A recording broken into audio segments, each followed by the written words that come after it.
আসসালামু আলাইকুম রহমতুল্লাহি ওয়া বারাকাতুহু। কেমন আছো তোমরা সবাই? আশা করি সকলে ভালো আছো, সুস্থ আছো। তোমাদের প্রত্যেকের কাছে রিকোয়েস্ট থাকবে, তোমরা অবশ্যই একটা খাতা একটা কলম নিয়ে বসবে। অর্থাৎ আমি যখন করাবো তোমাদেরকে মোনাসাকা, তখন তোমরাও পাশাপাশি করবে। তাহলে হচ্ছে বিষয়টা বুঝতে তোমাদের জন্য সহজ হবে, শুধু ক্লাসটা দেখলেই হবে না। ঠিক আছে? তো তোমরা যারা আগের ক্লাসগুলো করেছো এবং আগের সকল বিষয়গুলো অনুধাবন করেছো, মুখস্থ করেছো, বুঝতে পেরেছো, তাদের জন্য ক্লাসটা সহজ হবে। আর যারা বোঝো নাই বা আগে ক্লাসগুলো করো নাই, তারা যদি সরাসরি মোনাসাকা করতে যাও, তাহলে তোমরা একটু কঠিনতার সম্মুখীন হবে এবং তোমাদের পক্ষে সম্ভব হবে না মোনাসাকা করা। আর আমরা যে মোনাসাকা করব, মোনাসাকার তো কিছু নিয়ম রয়েছে। মোনাসাকার আলাদা করে আমরা নিয়ম শিখিনি, তো আমরা হচ্ছে আজকে প্র্যাকটিক্যালি দেখবো। অর্থাৎ আমরা সরাসরি একটা মোনাসাকা করব, তো সেখান থেকে আমরা দেখে নিব মোনাসাকা কিভাবে করতে হয়। আর মোনাসাকা করার ক্ষেত্রে আমাদের যে যে বিষয়গুলো ইউজ করতে হয়, যে যে বিষয়গুলো আমাদের ব্যবহার করতে হবে, সেগুলো আমরা বিগত 4টি ক্লাসে করেছি। তাহলে চলো আমরা শুরু করি। আচ্ছা দেখো, মোনাসাকার যে প্রশ্নটা হবে তোমাদের, প্রশ্নটা হবে এইভাবে, কেমন? আরবিতে হচ্ছে প্রশ্নটা করা হবে। তো প্রশ্নটা বোঝা খুবই গুরুত্বপূর্ণ, কারণ প্রশ্ন যদি তুমি না বোঝো এবং প্রশ্নে যেটা বোঝাতে চেয়েছে সেটা যদি উল্টা বোঝো, তাহলে কিন্তু মোনাসাকায় গরমিল লেগে যাবে, রাইট? তো এই জন্য প্রশ্নটা হচ্ছে খুবই গুরুত্বপূর্ণ, প্রশ্নটা বুঝতে হবে আগে। আচ্ছা ঠিক আছে, দেখো প্রশ্নতে তোমাদের যেভাবে প্রশ্নটা দেওয়া থাকবে, যেমন এভাবে বলতে পারে যে মাতা রজুলুন আন। মাতা রজুলুন বললে হচ্ছে যে লোকটা মারা গেছে ওই লোকের কথা বলবে। যদি মাতা রজুলুন বলে মানে হচ্ছে একজন পুরুষ মানুষ মারা গেছে, আর যদি বলে মাতা ইমরাতুন মানে হচ্ছে একজন মহিলা মানুষ মারা গিয়েছে। তো আনের পরবর্তী যে অংশগুলো থাকবে এগুলা হচ্ছে মানে সে এই ওয়ারিশ গুলো রেখে মৃত্যুবরণ করেছে। যেমন ধরো এখানে বলা হচ্ছে মাতা রজুলুন আন আবিন ও বিনতিন ও জাওজাতিন সুম্মা, এই যে সুম্মার আগ পর্যন্ত যে কথাটা বলা হয়েছে, তার মানে এই লোক মৃত্যুবরণ করেছে, তার ওয়ারিশদের মধ্যে কাদেরকে রেখে গিয়েছে? তার পিতাকে, ও বিনতিন তার কন্যাকে, ও জাওজাতিন তার স্ত্রীকে। ঠিক আছে, এরপর বলা হচ্ছে সুম্মা মাতাতি জাওজা, অতঃপর স্ত্রী মারা গেল। এখন অতঃপর স্ত্রী মারা গেল বলতে বোঝানো হচ্ছে যে ওই যে তার স্ত্রী ছিল, ওই লোকের স্ত্রীটা পরবর্তীতে মারা গিয়েছে। কিন্তু সুম্মা মানে পরবর্তী, মানে হচ্ছে তার ওয়ারিশদের মধ্য থেকে মারা গিয়েছে। প্রথমে এই লোক মারা গিয়েছে, এই ওয়ারিশ রেখে গিয়েছিল। সুম্মা বলার দ্বারা বুঝিয়েছেন যে তার ওয়ারিশদের মধ্য থেকে এরপর তার স্ত্রী মারা গিয়েছে। এই জন্য হচ্ছে এটার কালার, দুইটার কালার তোমরা একরকম দেখতে পাচ্ছ। দুইটা আমি একটা ফন্টে এবং এক কালার করেছি যাতে তোমাদের বুঝতে সুবিধা হয়। তো আন দ্বারা কি বোঝাবে বলেছিলাম, যে আনের পরবর্তী অংশটা হচ্ছে তার যে ওয়ারিশ। তো ওই লোক মারা গিয়েছে এই ওয়ারিশ রেখে। এখন স্ত্রী মারা গেল, সে কোন কোন ওয়ারিশ রেখে গেল? সে তার স্বামী রেখে মারা গেল, তার উম্মন তার মা রেখে মারা গেল, আর হচ্ছে তার ইবনুন তার একজন পুত্র রেখে মারা গেল। এরপর বলা হলো সুম্মা মাতাত আল বিনতুন, কন্যা মারা গেল। এই কন্যা কে? মানে যত কথা বলবে সব কথা হচ্ছে ওই যে মৃত ব্যক্তির লোকের সম্পর্কে বলা হবে। মাতাতিল বিন্তু, ওই লোকের যে কন্যা ছিল, এই কন্যা মারা গিয়েছে। এরপর সুম্মা বললে তোমরা তার যে ওয়ারিশ রয়েছে ওয়ারিশের ভিতরে আসবা। তো তার কন্যা মারা গেল কি কি রেখে? একজন স্বামী রেখেছেন, বিনতাইন দুজন কন্যা, ও আখিন এবং একজন ভাই, তাদেরকে রেখে মৃত্যুবরণ করেছেন। ফাকাইফা তাসহিহু ওয়াল মুনাসাকাতু, তাহলে তাসহি কেমন হবে, মুনাসাকা কেমন হবে? অর্থাৎ ফাকাইফাল মুনাসাকা বললেও হবে, শুধু তাসহি শব্দটা নাও তারা উল্লেখ করতে পারে, কারণ যখন মুনাসাকা করতে যাও তখন অবশ্যই তোমাকে তাসহি করতে হয়। এগুলা আমরা বিস্তারিত দেখেছি যে তাসহি কিভাবে হয়, আর মুনাসাকার ক্ষেত্রে আলাদা কিছু তাসহি রয়েছে, সেগুলো আমরা দেখবো ইনশাআল্লাহ। আচ্ছা তাহলে আমরা মুনাসাকাটা কিভাবে করব? আচ্ছা প্রশ্নটাকে তোমরা বুঝতে পেরেছো? প্রশ্ন হচ্ছে এক লোক মারা গেল, তার এই ওয়ারিশ ছিল, তার ওয়ারিশদের মধ্যে সুম্মা মাতাত জাওজা মানে তার স্ত্রী মারা গেল, এই ওয়ারিশ ছিল। ওয়ারিশটা বুঝবো আমরা কিভাবে? আনের পরবর্তী যেটা থাকবে সেটা হচ্ছে ওয়ারিশ। সুম্মা মাতাতিল বিনতু, অতঃপর কন্যা মারা গেল, মানে ওই লোকের কন্যা মারা গেল, এই ওয়ারিশ রেখে গেল। তাহলে এই ক্ষেত্রে মুনাসাকা কেমন হবে? চলো আমরা মুনাসাকাটা শুরু করি। প্রশ্ন আরেকবার বুঝিয়ে দেন।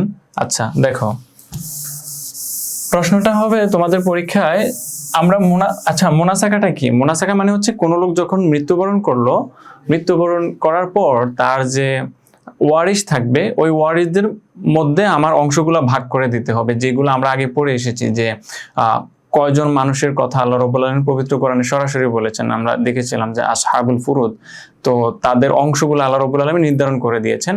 তো আমরা দেখেছি যে তাদের অংশগুলোর মধ্যে যদি ফ্র্যাকশন নাম্বার হয়, ভগ্নাংশ চলে আসে, কিভাবে সেটাকে সঠিক করতে হয়, আউল কিভাবে হয়, তাসহি কিভাবে হয়, এগুলা দেখেছি। এখন আমাদেরকে মুনাসাকা করতে হবে। তো মুনাসাকাতে তোমাকে কি দেওয়া হবে? মুনাসাকাতে তোমাকে দেওয়া হবে হচ্ছে, ধরো একজন মানুষ মারা গেল, তোমাকে বলবে যে ধরো শফিক, এই লোক মারা গেল। এই লোক মারা যাওয়ার পর তার স্ত্রী রেখে গেল, দুইজন কন্যা রেখে গেল, আর ধরো মাতা রেখে গেল, তার মা। ঠিক আছে, তোমাকে এভাবে বলবে, তাহলে তাদের মধ্যে তুমি সম্পদটা কিভাবে বন্টন করবা, অংশগুলা কিভাবে বন্টন করবা, এটা হচ্ছে মোনাসাকের ভিতরে তোমাকে করতে হবে। এরপর ধরো একই প্রশ্নে এতটুকুই সীমাবদ্ধ নাও হতে পারে, সেখানে আবার বলতে পারো ধরো সে যে স্ত্রী রেখে গিয়েছিল, এরপর ধরো তার স্ত্রী মারা গেল, তো স্ত্রী মারা যাওয়ার পর ধরো তার যে 2 কন্যা ছিল, সে আবার এই 2 কন্যা রেখে গেল, 2 কন্যা। এরপর স্ত্রী ধরো আবার একটা বিবাহ করেছেন, তাহলে তিনি আবার স্বামী রেখে গেলেন, এমন হতে পারে। এগুলা কিন্তু আমি উদাহরণ দেখাচ্ছি। এরপর ধরো স্ত্রী সে তার বাবা রেখে গেল, এগুলা নিয়ে মৃত্যুবরণ করেছে। এরপর আবার এটাকে বৃদ্ধি করে তারা বলতে পারে যে এরপর তার 2 কন্যা থেকে, ওই লোকের 2 কন্যা থেকে 1 কন্যা মারা গেল, এখান থেকে 1 কন্যা মারা গেল। ওই কন্যা যখন মারা যায় তখন সে কি রেখে গেল, তখন সে ধরো স্বামী রেখে গেল, তার বিবাহ হয়েছিল। এরপর বাবা তো অনেক আগেই মৃত্যুবরণ করেছে তাহলে আর কি, ধরো তার ভাইও আসার কোনো সম্ভাবনা নেই, তাহলে তার যে একজন কি ছিল, ওই যে তারা 2 বোন ছিল, ধরো একজন বোন রেখে সে মৃত্যুবরণ করলো। এইভাবে হচ্ছে তোমাকে বলবে যে একজন মানুষ মৃত্যুবরণ করেছে, তার এই ওয়ারিশ রয়েছে, তাদের মধ্যে তুমি অংশগুলো বন্টন করো। এভাবে হচ্ছে প্রশ্নটা। তো প্রশ্নটা আরবিতে হবে। আচ্ছা, তো প্রশ্নটা যখন আরবিতে হবে তখন তুমি কিভাবে করবে, তো তখন কিভাবে বলা হবে যে মাতা মানে মৃত্যুবরণ করলো, এটা মাদুর সিগা, মৃত্যুবরণ করেছে, রজুলুন একজন পুরুষ, আর যদি ইমরাতুন দেওয়া থাকে তাহলে তোমরা মহিলা ধরবে আর কি, তখন মাতাত বলা হবে যে মাতাত ইমরাতুন, মৃত্যুবরণ করলো, একজন পুরুষ অথবা একজন মহিলা মৃত্যুবরণ করলো। আনটা হচ্ছে হরফে জার থেকে আর কি। তো আনের পর যে অংশটা দেওয়া থাকবে এটা হচ্ছে সে কোন কোন উত্তরাধিকারী রেখে মৃত্যুবরণ করেছে সেটা বোঝাবে। আন আবিন ওয়াবিনতিন ওয়াজাউজাতিন, মানে একটা লোক মৃত্যুবরণ করলো, এতটুকু একটা বাক্য। কেমন, সে মৃত্যুবরণ করলো, কি কি রেখে গিয়েছে, একজন তার বাবা রেখে গিয়েছে, তার কন্যা রেখে গিয়েছে, তার স্ত্রী রেখে গিয়েছে। এখন সে যখন মৃত্যুবরণ করলো, তার যে সম্পদ রয়েছে, এই সম্পদগুলো আমরা এই উত্তরাধিকারীদের মধ্যে বন্টন করবো। এরপর বলা হলো সুম্মা, এই যে এখানে আমি তোমাদেরকে যেভাবে দেখিয়েছি, এই যে একজন মারা গেল, স্ত্রী 2 কন্যা মাথা রেখে গেল, এরপর ধরো তার 2 কন্যা থেকে স্ত্রী মারা গেল, এই যে 3 জন রেখে গেল, এখান থেকে স্ত্রী মারা গেল। তো এইভাবে বললে সুম্মা মাতাতি জাউজা, অতঃপর স্ত্রী মারা গেল, সেই কি রেখে গিয়েছিল, 3 জন, বাবা, কন্যা, স্ত্রী। এখন ওই স্ত্রী মারা গেল, সুম্মা মাতাতি জাউজা, স্ত্রী মারা গেল। এখানে যত কথা বলবে সব ওই লোক সম্পর্কে। স্ত্রী মারা গেল, কাদেরকে রেখে, আনের পর হচ্ছে তার ওয়ারিসদের কথা বলবেন, জাউজিন স্বামী। এখন বলতো ওই লোক যখন মারা যায় তার স্ত্রীকে রেখে, তাহলে সেই তো স্বামী ছিল, উনি স্বামী ছিলেন, উনি স্ত্রী ছিলেন। এখন এই স্ত্রী যখন আবার মৃত্যুবরণ করেছেন, আবার স্বামী রেখে গিয়েছেন, তার স্বামী তো আগেই মারা গিয়েছে, তাই না? অর্থাৎ উনি মারা যাওয়ার পর তার স্ত্রী রেখে গিয়েছিলেন, তার স্ত্রী আবার বিবাহ করেছেন, তো তার স্বামী হয়েছে আর কি। তো স্ত্রী মারা যাওয়ার ক্ষেত্রে কাদেরকে রেখে গেলেন, স্বামীকে রেখে গেলেন, মাকে রেখে গেলেন, কন্যাকে রেখে গেলেন। আচ্ছা, এরপর কে মারা গেল, তোমরা মাতাতিল বিন্তু, সরি এখানে তার মা এবং তার ছেলে হবে, পুত্র। সুম্মা মাতাতিল বিন্তু, অতঃপর কন্যাটি মারা গেল। কন্যাকে, ওই যে তার কন্যা, ঠিক আছে, এই কন্যাও মারা গেছে। কন্যা মারা গেছে কি রেখে, স্বামী রেখে গিয়েছেন, আর হচ্ছে বিনতাইন 2 জন কন্যা সন্তান রেখে গিয়েছেন, আর আখেন একজন ভাই রেখে গিয়েছেন। এখন আমরা ফাকাইফাত তাসহিহ ওয়াল মুনাসাখা, তাহলে এই মুনাসাখাটা তোমরা কিভাবে করবা, তাসহিহটা তোমরা কিভাবে করবা। ঠিক আছে, আবার বুঝতে পেরেছো কোয়েশ্চেনটা? একটু জানাও কোয়েশ্চেনটা বুঝতে পেরেছো কিনা, তাহলে আমি মুনাসাখাটা শুরু করব। আচ্ছা, তাহলে মুনাসাখা তোমরা কিভাবে করবা? সর্বপ্রথম তোমাদেরকে যেটা লিখতে হবে, যেমন ধরো তোমরা এখানে আগে ওয়ারিসদের নামগুলো লিখবা, যে একজন লোক মারা গেল, কাকে রেখে গেল, পিতা আর কন্যা আর হচ্ছে স্ত্রী। আচ্ছা, ধরো পিতা, আর উপর থেকে লিখি, পিতা, কন্যা আর হচ্ছেন স্ত্রী রেখে গিয়েছেন। এখন তাদের তুমি একটা নাম দিয়ে দিও সবাইকে। ধরো পিতার নাম দিলাম জামাল, কারণ সবাই শেষে তাদের অংশগুলো আবার হিসাব করতে হবে, তো নাম দিয়ে দিলে সুবিধা। কন্যা ধরো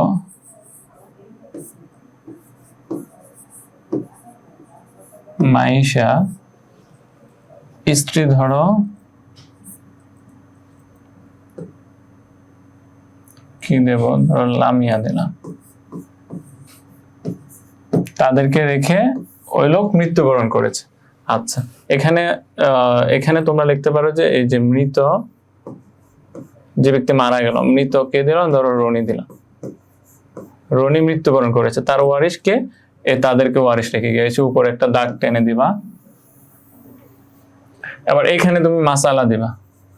এখন মাসালা কিভাবে বাইর করতে হয় মনে আছে? আমরা একটা ক্লাস নিয়েছিলাম মাসালা কিভাবে বাইর করতে হয়, দুই সংখ্যার মধ্যে যে সম্পর্ক আর হচ্ছে মাসালা কিভাবে বাইর করতে হয়, এটা নিয়ে একটা ক্লাস নিয়েছিলাম আমরা। তাহলে মাসালা এখন আমাকে বাইর করতে হবে। তো সর্বপ্রথম এখন যেহেতু আমি মাসালা বের করবো, সর্বপ্রথম আমাকে যেটা করতে হবে, তাদের অংশগুলো আমাকে আগে দিতে হবে। কেমন? আল্লাহ তাআলা যে অংশ বর্ণনা করেছেন, তাহলে পিতার হালত দেখতে হবে, কন্যার হালত দেখতে হবে, স্ত্রীর হালত দেখতে হবে। হালতগুলো কি আমরা দেখো, তোমরা কিন্তু পরীক্ষায় হালতগুলো আলাদা করে লিখবা না, হালতগুলো লেখার প্রয়োজন নেই, আমি এখন লিখবো শুধু তোমাদেরকে দেখানোর জন্য। আমি শেষে বলে দেবো কোন কোন অংশগুলো তোমরা পরীক্ষায় লিখতে হবে। ঠিক আছে, তাহলে তার পিতা রয়েছে, কন্যা রয়েছে, স্ত্রী রয়েছে। তো পিতার হালত কয়টা? পিতার হালত হচ্ছে 3টা। যদি পুত্র থাকে এবং ছেলের পুত্র বা নিচে গোত্রীয় মানে এভাবে যতই নিচে যায়, সেক্ষেত্রে পিতা কত পান? 6/1 সুদুস। আর যদি কন্যা থাকেন মৃত ব্যক্তির, সেক্ষেত্রে কত পায়? সুদুস আসাবা। কি পান? সুদুস আসাবা, মানে 6/1 পান। আর আসাবা হিসেবে বাকি যদি কোনো সম্পদ থাকে সেটা তিনি পান। আর 3 নম্বরে যেটা বলা হয় যে পিতার ক্ষেত্রে যদি তারা কেউই যদি না থাকেন, তখন তিনি কি হন? শুধু আসাবা হন। তাহলে পিতা এখানে যেহেতু কন্যা রয়েছে, তাহলে পিতার হালত কত নাম্বার হালত? 2য় নাম্বার হালত। সেটা কি? সুদুস আসাবা। এই যে আমি হালত গুলো লিখছি শুধু বুঝার জন্য, কেমন? তোমরা কিন্তু পরীক্ষায় হালত লিখবা না। হ্যাঁ, আমি একটু পর হালতটা মুছে দেব। তাহলে পিতার হালত কি? সুদুস আসাবা। কন্যার হালত কি? কন্যা যেহেতু একজন, তাহলে সে অর্ধেক পাবে। কন্যা একজন হলে কত পায়? অর্ধেক পায়। কন্যা একাধিক হলে কত? 3/2। স্ত্রী কত পাবেন? স্ত্রীর হালত 2টা, যদি সন্তান থাকেন তাহলে স্ত্রী পাবেন হচ্ছে 8/1, আর যদি সন্তান না থাকেন স্ত্রী পাবেন 4/1। এটা হচ্ছে হালত আমি দেখালাম তোমার। হালতগুলো কিন্তু তোমরা পরীক্ষায় লিখবে না। হালত মানে আমরা যে মাসালা নির্ণয় করছি, এর জন্য হালতগুলো প্রয়োজন। এখন আমরা দেখেছিলাম যে মাসালা কিভাবে নির্ণয় করতে হয়। হালত যেগুলো থাকবে এগুলোর হরের লসাগু দিয়ে হচ্ছে আমরা মাসালা নির্ণয় করব। তো হর কত? এখানে 6, এখানে হচ্ছে 6, এরপর এখানে হচ্ছে 2, আর এখানে হচ্ছে 8। তাহলে এটা যদি আমরা কি করি, লসাগু করি, তাহলে কি হবে? 3 দুগুণে 6, 4 দুগুণে 8, 3 দুগুণে 6, 4 6 24। তাহলে মাসালা হবে কত? এখানে 24। মাসালা হবে কত? 24। হরগুলোর যে লসাগু বের করলাম, এই লসাগু বের করে আমরা এখানে মাসালা দিলাম। ঠিক আছে, এতটুকু বুঝতে পেরেছ? আচ্ছা, এখন আমরা তাদের যে সম্পদগুলো বন্টন করবো। আবার দেখো, পিতা তাহলে এই যে মূল মাসালার কত পাবেন? 6/1 এবং আসাবা পাবেন। তাহলে 6/1 যে অংশটা, এটা আগে আমি তাকে দিয়ে দেই। তাহলে 4 6 24, সে এখানে কত পেয়েছে? 4 পেয়েছে। আর আসাবা তো হচ্ছে কি? আসাবা হচ্ছে সবার মাঝে বন্টন করার পর যে অংশটা থাকবে সেটা সে পাবে। ঠিক আছে, সে 4 পেয়েছে। কন্যারা পাবেন কত? মাইশা, সে পাবে হচ্ছে অর্ধেক। তাহলে 24-এর অর্ধেক কত? 12। ঠিক আছে, এবার স্ত্রী পাবে কত? 8/1 অংশ। তাহলে 24-এর 8/1 কত হয়? 3 8 24, 3। স্ত্রী পেয়েছে কত? 3। এখন যোগ করো তো, সবগুলো মিলে কত হয়? 12 আর 4 16, 16 আর 3 কত হয়? 19। মাসালা কত? 24। হয়েছে কত? 19। আরো বাকি আছে কত? 5। তো বাকিটা কে পাবেন? এই যে আসাবা হিসেবে পিতা বাকিটা পাবেন, অর্থাৎ তিনি বাকি আবার 5 পাবেন। সব মিলে তিনি পাবেন 4 5 9। এখন হিসাব করো, 9 আর 12 কত হয়? 9 আর 12 21, 21 আর 3 যোগ করলে হচ্ছে 24। এইটা হচ্ছে মাসআলা।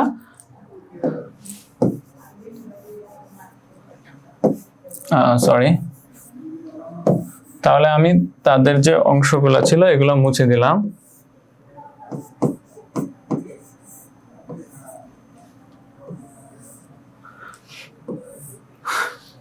এখানে আবার বুঝতে পেরেছো কিনা বলো, এতটুকু অংশ আমরা কিভাবে দিলাম, মাসালাটা কিভাবে বের করলাম আর অংশগুলো কিভাবে দিলাম, এতটুকু বুঝতে পেরেছো কিনা আমাকে জান। তোমরা যদি না বুঝে থাকো তাহলে আমি আবার বলে দেবো। ইউটিউব লিংক দিয়েন। ঠিক আছে ভাই, ক্লাস শেষে আমি ইউটিউব লিংক দিয়ে দেবো ইনশাআল্লাহ। বা তোমরা ইউটিউবে সরাসরি যদি সার্চ করো সিএডএমই লিখে, এখানে আলিম কোর্সে গেলেই পাবে। আচ্ছা ঠিক আছে, তোমরা এতটুকু বুঝতে পেরেছো? একটু জানো এতটুকু বুঝতে পেরেছো কিনা, আমি তাহলে সামনে যাব। তাহলে দেখো, এই যে লোকটা মারা গিয়েছে, এই 3 জন, এই 3 জনের ভিতরে আমরা অংশ কি করে দিলাম? বন্টন করে দিলাম। এরপর বলা হলো মারা গেল কে? সুম্মা মা তাতে জাউজা, স্ত্রী মারা গেল। স্ত্রীকে, যে স্ত্রী লামিয়া মারা গেল। যে সময় মারা যাবে ওই সময় তোমরা এটার নিচে মৃত বা মৃতা লিখে দিবা। অর্থাৎ এটা যদি পুরুষ হয় তাহলে মৃত লিখবা, আর মহিলা হলে মৃতা লিখবা। যে মারা যাবে তার নামের শেষে কি দিয়ে দিবা? মৃতা দিয়ে দিবা সরাসরি। ঠিক আছে, ওই লোক মারা গিয়েছে। এখন স্ত্রী যে মারা গেল, স্ত্রী কাদেরকে কাদেরকে রেখে মারা গেল? একজন স্বামী রেখে মারা গেল, একজন মা রেখে মারা গেল, একজন পুত্র রেখে মারা গেল। ঠিক আছে, স্বামী, মা এবং পুত্র। এখন তোমার প্রশ্ন হতে পারে যে ওই লোকটা যখন মারা গিয়েছে তার স্ত্রী রেখে, এখন স্ত্রী যখন, তার মানে তো তার একটা লোক মারা গেছে তার স্ত্রী রেখে, মানে তার স্বামী মারা গিয়েছে না? তো স্ত্রী আবার মরার সময় আবার স্বামী আসলো করতে, মানে সে পরবর্তীতে আবার বিবাহ করেছেন, তার স্বামী এসেছে সেখান থেকে। ঠিক আছে, আচ্ছা, তাহলে এখানে মৃতা স্ত্রী, তাহলে মৃতা স্ত্রী কে ছিল? লামিয়া। এই যে এই পাশ দিয়ে হচ্ছে তোমরা লিখবা যারা যারা মৃত্যুবরণ করেছে তাদের নামগুলো লিখবা। ধরো এখানে আমরা লামিয়া লিখি, লামিয়া মৃত্যুবরণ করেছে। ঠিক আছে, তো লামিয়া কাদেরকে কাদেরকে রেখে মৃত্যুবরণ করেছে আমরা সেগুলো লিখবো এখানে। লামিয়া সর্বপ্রথম রেখে গিয়েছেন কি? একজন স্বামী, একজন স্বামী। আচ্ছা, 2 নাম্বার কে? মা এবং পুত্র, মা এবং পুত্র। ঠিক আছে, তাহলে আমাদের এখানে আলাদা মাসালা করতে হবে। উপরের অংশে আরো কাজ আছে যেটা আমরা সামনে যাব, কিন্তু দ্বিতীয় পর্যায়ে আমাকে কি করতে হবে? যিনি মৃত্যুবরণ করেছেন তিনি এখানে মৃত্যুবরণ করবেন, আর এখানে আমাকে আলাদাভাবে মাসালা করতে হবে। ঠিক আছে, তাহলে এখানে মাসালা কত হবে? দেখো স্বামীর হালত কি হবে? স্বামীর হালত দুইটা, যদি ছেলে সন্তান থাকে তিনি 4/1 পান, ছেলে সন্তান না থাকলে তিনি 2/1 পান। যেহেতু ছেলে সন্তান আছে তিনি 4/1 পাবেন। আচ্ছা, মায়ের হালত কি হবে? মা যদি কোনো পুত্র সন্তান থাকেন বা পুত্রের পুত্র থাকেন এইভাবে থাকলে মায়েরা কত পায়? 6/1 পায়। আচ্ছা, আর পুত্র হচ্ছে কি? পুত্র হবে আসাবা, রাইট? পুত্র তো নির্দিষ্ট অংশ নেই, পুত্র হবেন আসাবা। এই তোমরা কি হালত গুলো বুঝতে পেরেছো? এখানে 4 জনের হালত আমি লিখলাম। হালত কিন্তু পরীক্ষায় লিখতে হবে না, পরীক্ষার খাতে তোমরা হালত লিখবা না, তোমরা এখানে হচ্ছে নাম দিবা। ঠিক আছে, তাহলে আবার আমি নাম দিয়ে দেই, স্বামীর নামটা আমি পরবর্তীতে নামটা দিচ্ছি।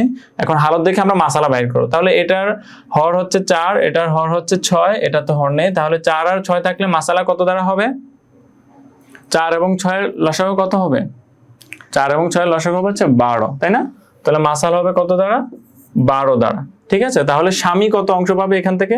4/1, তার মানে হচ্ছে 3 4 12। মা কত অংশ পাবে? 6/1, তার মানে হচ্ছে 6 2 12 মানে 2। আর বাকি অংশটা পুত্র পাবে। আসাবা মানে হচ্ছে যিনি সম্পদ বন্টন করার পর বাকি অংশটা পান। তাহলে তিনি যেহেতু স্বামী যেহেতু এখানে 3 পেয়েছেন, মা পেয়েছেন 2, তিনি 2 যোগ করলে হচ্ছে 5, বাকি কত থাকে? 12 থেকে 5 বিয়োগ করলে 7 থাকে, এই 7 পাবেন হচ্ছে পুত্র। ঠিক আছে, তাদের অংশগুলো দিলাম, আর অংশগুলো হচ্ছে তোমাদের পরীক্ষায় লিখতে হবে না, মানে হালতগুলো লিখতে হবে না, এখানে তোমাদেরকে হচ্ছে নামগুলো লিখতে হবে। ঠিক আছে, তো লামিয়া যখন মৃত্যু হবে তার স্বামীর নামগুলো আমরা দেই, সরি। আচ্ছা, তার স্বামীর নাম আমরা কি দেব? আমরা আগে এক নাম কিন্তু 2বার রিপিট করতে পারবো না, 2 জনের এক নাম হতে পারে না। ধরো স্বামীর নাম দিলাম আমরা শাওন।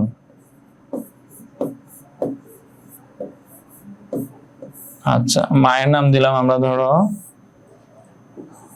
রহিমা, পুত্রের নাম দিলাম ধরো আমরা জলিল।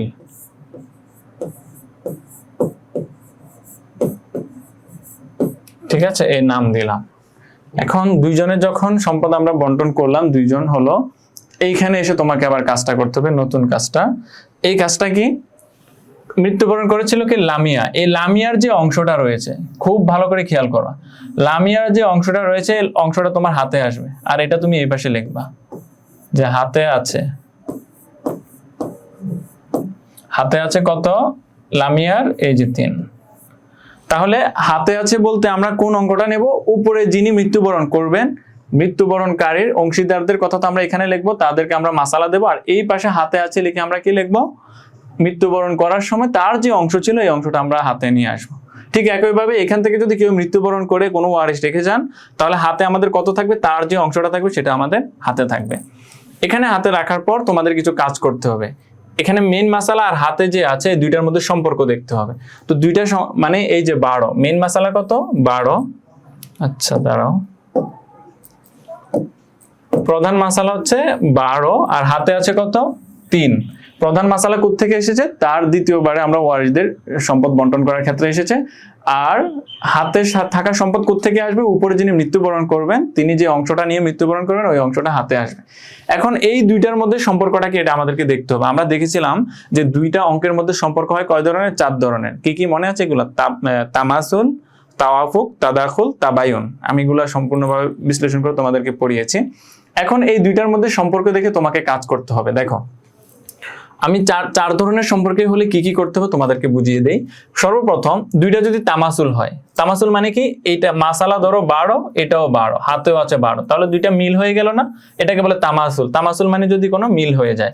একই রকম এদিকে আছে ধরো 5, ওইদিকেও আছে 5, মানে এইদিকে মাসালা হলো 5 আর ওইদিকে হাতেও আছে 5, তাহলে এটা হবে কি? তামাসুল। এটা হবে কি? তামাসুল। যদি তামাসুল হয় তোমাকে কিছুই করতে হবে না, এখানেই শেষ হয়ে যাবে। যদি তামাসুল হয় তাহলে তোমাকে কিছুই করতে হবে না, এখানেই শেষ হয়ে যাবে। 2 নাম্বার দেখো, যদি তাওয়াফুক হয়। যদি কি হয়? তাওয়াফুক হয়। তাওয়াফুক মানে কি? যেমন ধরো এদিকে আছে হচ্ছে 8 না ধরো, আচ্ছা ঠিক আছে, এদিকে আছে 8 আর এইদিকে আছে 14, এটাকে আমরা কি বলতাম? তাওয়াফুক বলতাম। তাওয়াফুক মানে কি? দুইটা সংখ্যা একে অপরের সমানও হবে না, একটা অপরকে দ্বারা ভাগও যাবে না। 14 কে 8 দ্বারা ভাগ যায় না, কিন্তু এই দুইটাকে হচ্ছে অপর একটা সংখ্যা দ্বারা ভাগ করা যায়। দেখো 8 এবং 14 দুইটাকে 2 দ্বারা ভাগ করা যায়। এটা হচ্ছে কি? তাওয়াফুক। যদি তাওয়াফুক হয় তোমাকে উফুক বের করতে হবে। কি বের করতে হবে? উফুক বের করতে হবে। এখন উফুক বের করার সময় তুমি দেখবা যে কোন পাশের উফুক হচ্ছে। এটা দুইটার হচ্ছে তাওয়াফুক বিন নিসব 2 দ্বারা, তাহলে 2 দ্বারা যদি 8 কে ভাগ করো, এটার উফুক কত? 8 এর উফুক কত? আমি কিন্তু এগুলো দেখিয়ে দিচ্ছি, এটা কিন্তু এই অঙ্কের ভিতরে নেই, আমি দেখিয়ে দিচ্ছি সবগুলো হলে কিভাবে। 8 এর উফুক কত হয়? 2 দ্বারা ভাগ করলে 4।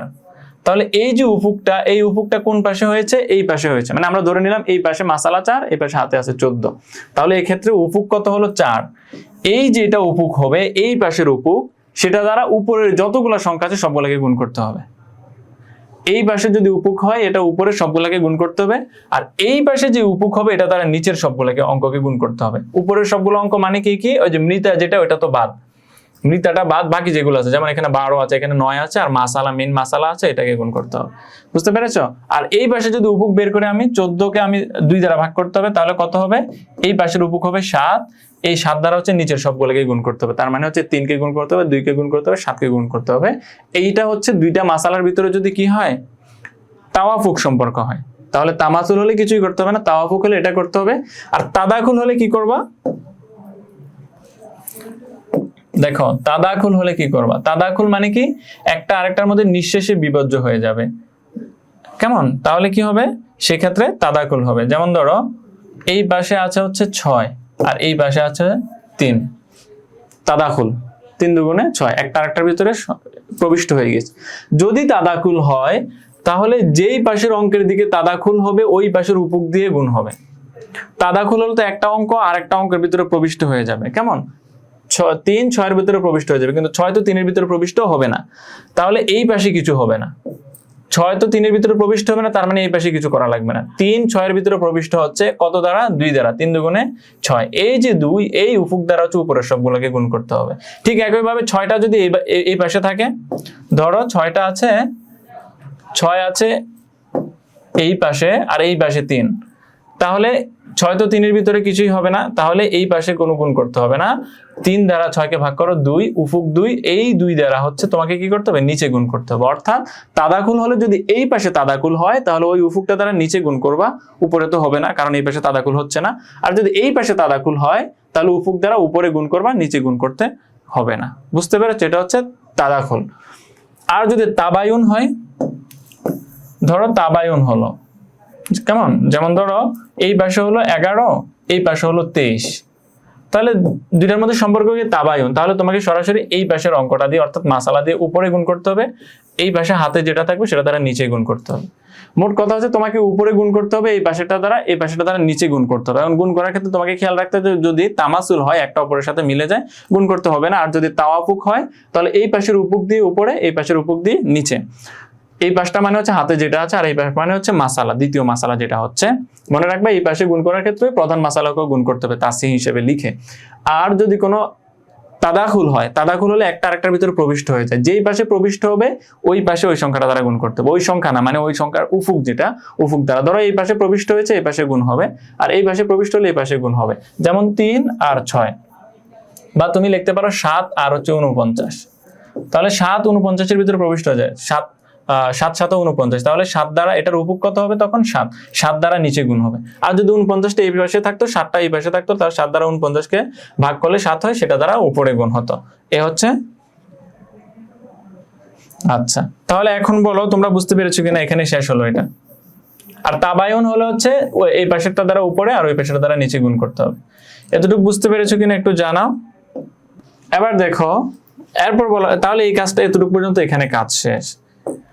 এরপর বলেছে সুম্মা মাতাতিল বিনতু, অতঃপর কন্যা মারা গেল। এই কন্যা, কোন কন্যা মারা গেল বলতো? কন্যাকে, এই যে কন্যা, ওই যে মৃত লোক ছিল, মৃত লোক কে ছিল বলতো? মৃত লোক ছিল এই যে রনি। রনি কাদেরকে রেখেছে? পিতা, কন্যা আর স্ত্রী। এই কন্যা মারা গেল, ঠিক আছে? আচ্ছা, সরি, আমরা তো এখানে কাজটা করি নাই, এখানে কাজটা করে ফেলি আমরা। তাহলে এদিকে 12 আছে, এদিকে 3 আছে, তাহলে দুইটার মধ্যে সম্পর্ক কি? এখানে তুমি সম্পর্ক লিখবা। সম্পর্ক কি? এই যে 3 12কে ভাগ করে 3 4 12, মানে এটা তাদাকুল হয়েছে। কি হয়েছে? তাদাকুল। এটা তুমি এখানে ব্র্যাকেটে লিখে দিবা। এরপর উকুফ কত হয়েছে এটা তোমার লেখার প্রয়োজন নেই, যদি লেখো লিখতে পারো, সমস্যা নেই। তাহলে এই 3 যেহেতু 12কে ভাগ করেছে, তাহলে উকুফ কত?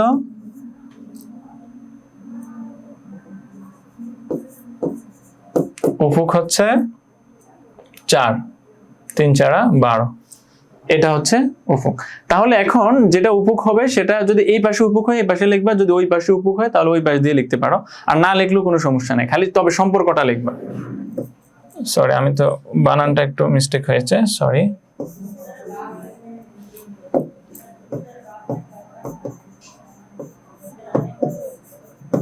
সম্পর্কটা লিখবা। সম্পর্কটা কি? তাদাখুল। আর উপুক যেটা হবে সেটা না লিখলেও সমস্যা নেই। তাহলে উপুক কত? 4, 4 দ্বারা উপরে সবগুলোকে গুণ করো। এই যে 12কে গুণ করে দাও, 4 12 48। যিনি এই তো মৃত্যুবরণ করেছে, এই জন্য এটা গুণ করতে হবে। 4 9 36, আর মেন মাসালাকে গুণ করতে হবে। এটা তোমরা মাসালার উপর দিয়েও লিখতে পারো, পাশাপাশিও লিখতে পারো, সমস্যা নেই।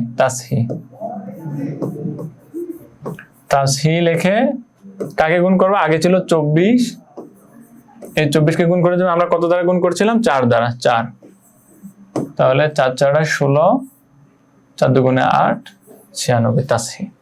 বুঝতে পেরেছো এতটুকু? এইভাবে হচ্ছে কাজটা করতে হবে। এরপর দেখো কন্যা মারা গেল। কন্যা মানে কি? এই যে এই কন্যা মারা গেল, তাহলে এটার সাথে তোমরা মৃতা লিখে দিবা নিচে দিয়ে, কেমন? মৃতা, কন্যা মৃত্যুবরণ করেছে, কেমন? তো কন্যা মৃত্যুবরণ করলে আমাদের কি করতে হবে? হাতে কত আছে এটা লিখতে হবে। আর কন্যা কাদেরকে কাদেরকে রেখে মৃত্যুবরণ করেছেন? দেখো, কন্যা মৃত্যুবরণ করেছেন কি কি রেখে? স্বামী, বিনতাইন ও আখিন। স্বামী রেখে 2 জন, কন্যা রেখে আর 1 জন ভাই রেখে। তাহলে আমরা এখানে লিখব কি কি রেখে মৃত্যুবরণ করেছেন? স্বামী,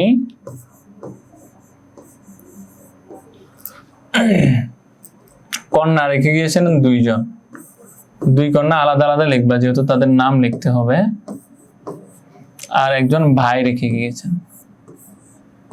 এই ভাই কার ভাই? মৃত লোকের ভাই। ওই যে কন্যা মারা গেছে তার ভাই, মনে করো না তাদের ভাই, আবার এই কন্যাদের ভাই মনে করো না। আচ্ছা, এখন আমরা তাদের নামগুলো আমরা দেব। স্বামীর নাম দেই আমরা, ধরো লাবিব, নতুন নতুন নাম দিবা, লাবিব। আর কন্যা 2 জন, ধরো এই কন্যার নাম দিলাম আমরা সুরাইয়া। আচ্ছা, এই কন্যার নাম দিলাম আমরা, ধরো কি দিতে পারি? এই তোমরা মেয়েদের নাম বলো তো একটা, তোমরা এখানে যারা আছো এমন কারো নাম না আর কি। ধরো ছোট নাম দিয়ে লাকি। সে ভাই রেখে মারা গেল, ভাইয়ের নাম দিলাম আমরা ধরো রাসেল। ঠিক আছে, তাদেরকে রেখে মারা গেল। কে মারা গেল? ওই যে কন্যাটা। এখন তাদের হালতগুলো কি কি আমরা দেখি তো। স্বামী, এই যে তার কিন্তু সন্তান সন্ততি রয়েছে, তাহলে স্বামী পাবেন 4 ভাগের 1, সন্তান সন্ততি না থাকলে তিনি অর্ধেক পান। কন্যা সন্তান একাধিক রয়েছেন, তাহলে একাধিক কন্যা সন্তানের কত পায়? 3/2। কেমন? আর একজন হলে নিসফ। আর যদি কন্যা সন্তানের সাথে ছেলে সন্তান থাকে তাহলে তারা কি হয়? আসাবা হয়ে যায়। এটা হচ্ছে কন্যাদের 3টা হালত। আর ভাইয়ের হালত কি মনে আছে? তাহলে ভাই হচ্ছে যদি কোনো সন্তান সন্ততি থাকেন তখন ভাইরা কি হন? মাহরুম হয়। ঠিক আছে, ভাইদের ভাইরা যখন ভাইয়ের কিন্তু নির্ধারিত অংশ, সেটা কিন্তু আল্লাহ রাব্বুল আলামিন পবিত্র কোরআনে বর্ণনা করেননি। সুতরাং ভাই যখন হবে তখন ভাইরা আসাবা হবে। কি হবেন? ভাইরা আসাবা হবেন। ঠিক আছে, তাহলে তাদের মধ্যে সম্পদ বন্টন করার পর সেই ভাই হচ্ছে বাকি সম্পদটা পাবে। তাহলে মাসালা কত দিয়ে হবে দেখো তো? মাসালা হবে কত দ্বারা? এখানে 4, এখানে 3, 3 আর 4 এর লসাগু হচ্ছে 12। মাসালা হবে কত দ্বারা? 12 দ্বারা। ঠিক আছে, তাহলে স্বামী সেখান থেকে কত অংশ পাবেন? 3, 3 ছাড়া 12। আর কন্যারা পাবেন 3/2। তাহলে 3/2 যদি গুণ করা তাহলে কত হয়? 3 4 12, 4 2 8। তাহলে তারা পাবেন 4 4 করে। ঠিক আছে, তাহলে তিনি 4 পেলেন, 4 4 8, এই যে 3 ভাগের 2 অংশ, তিনি 3 পেলেন। মোট কত হলো? 4 3 7, 7 আর 4 11, বাকি 1 রইল। এই বাকি 1 হচ্ছে আসাবা হিসেবে ভাই পাবেন। কেমন? তিনি কত পাবেন? 1।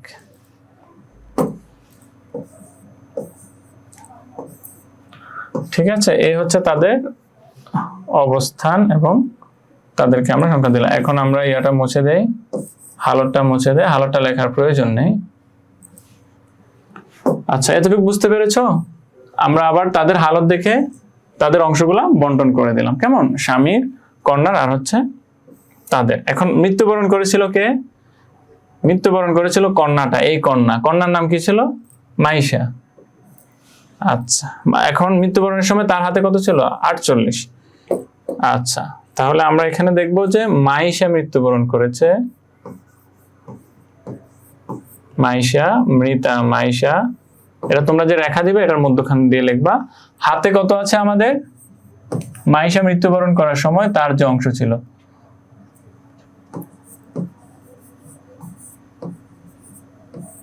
হাতে আছে হচ্ছে 48। সে মৃত্যুবরণ করার সময় 48 রেখে গিয়েছিল। ঠিক আছে, এতটুকু আমরা দেখলাম।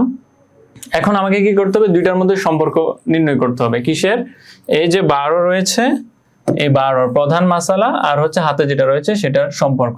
12 আর 48 এর মধ্যে সম্পর্ক কি বলতো? তাদাকুল, তাই না? 4 12 48 হয়। তাহলে তুমি এখানে লিখে দিবা সম্পর্ক হচ্ছে, আচ্ছা এই কালারটা কি বোঝা যাচ্ছে? সবুজ কালারটা বুঝতে পারতেছো তোমরা? তাদাকুল হবে। তাহলে তাদাকুল হলে কোন দিকে তাদাকুল হচ্ছে? ওই দিকে তাদাকুল হচ্ছে। কেমন? 4 12 48। তাহলে উফুক কত হবে? 4। এই 4 দ্বারা হচ্ছে নিচে গুণ করতে হবে। 4 দ্বারা কোথায় গুণ করতে হবে? নিচে, উপরে গুণ করতে হবে না, কারণ তাদাকুল হলে যেই পাশে তাদাকুল হবে ওই পাশে গুণ করবা। তাহলে 4 দ্বারা গুণ করো, 3 4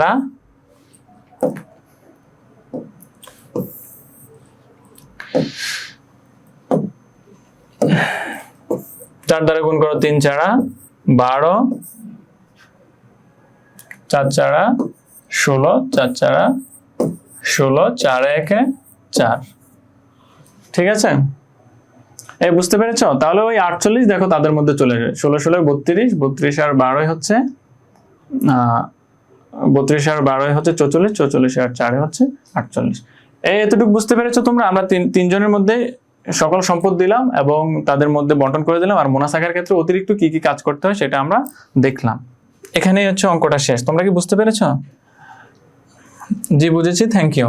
আচ্ছা, এখন এতটুকু কাজ করার পর উপরে তো গুণ করতে হবে না যেহেতু তাদাকুল হয়েছে। তোমাদের এরপর